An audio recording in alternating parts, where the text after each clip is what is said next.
Давай, поехали. Поехали.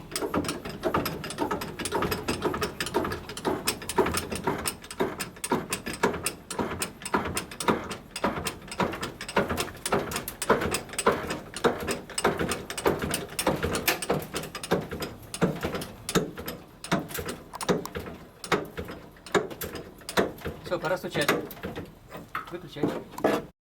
Давай. Пошел.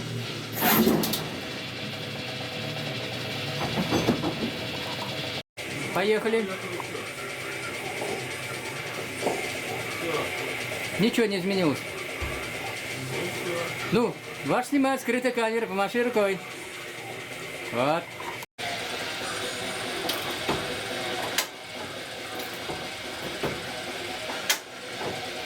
Ну, стой.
Ну, это, конечно, не последний вариант. Вот так, на троечку, с плюсом. Ну, может быть, с двумя плюсами.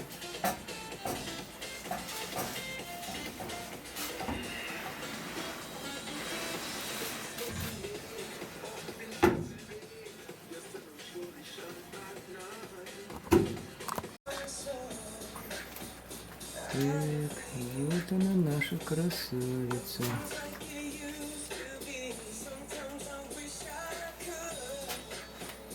Потихонечку делаем.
Ее шикарные волосы. Но и впоследствии его женой стала женщина, которая практически была воплощением его кукольного идеала. Вы ни за что не угадаете, о ком я. Нет.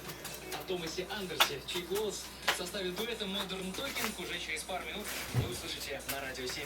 В Москве 16:37. Добрый вечер, наверное же, можно сказать. Реклама.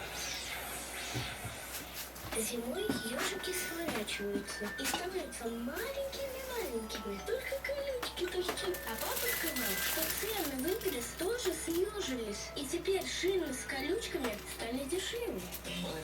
Маленькие цены на шины с колючками в шинных центрах Игрис. Вот здорово! Игрис. Цены съежились. Телефон рекламной службы «Радио 7» в Самаре. 276 30 47. Много обычных людей, прихожан. Ну, такая достаточно трогательная сцена была наблюдать, потому что левое крыло храма, там, где расположились прессы, им было не очень удобно следить за церемонией. Так вот, маленькие девочки, кто привел с собой детей, вот они даже через ноги фотографов пытались прорваться, чтобы посмотреть на величественную церемонию. Оксана. Спасибо, это была была Алина Гребнева, наш корреспондент, который находится сейчас в храме Христа Спасителя. Но я добавлю, что День интронизации патриарха Кирилла станет теперь ежегодным праздником Русской Православной Церкви. Кроме того, ежегодным праздником станет и День именин Святейшего Патриарха Кирилла. Именины всех, кто носит имя Кирилл, отмечаются 24 мая, в День памяти святых равноапостольных Кирилла и Мефодия, просветителей славян. Потушен пожар в доме-интернате для пожилых людей и инвалидов в селе Подъельске Республики Коми. На месте трагедии работает оперативно-следственная группа.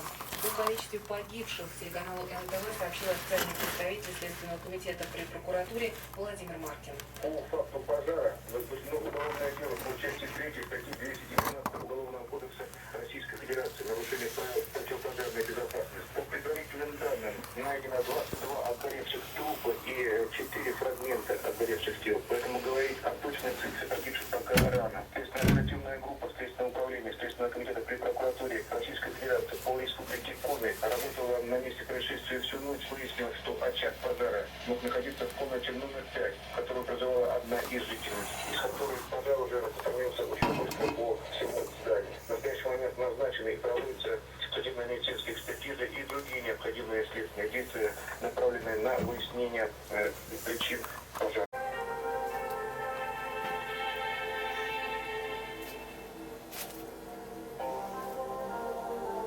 Это наша крылышко.